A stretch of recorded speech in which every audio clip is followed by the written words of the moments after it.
everyone, welcome back to my channel. In today's video I'm gonna do this smoky eye look using the Tati Beauty palette, and I've also used the mini Naked 2 palette, and I'm gonna show you how it's done.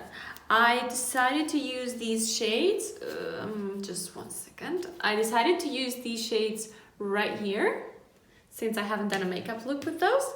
And I've also used the mini Naked 2 palette using especially these shades right here. So if you want to see how I achieved this look, then please keep watching.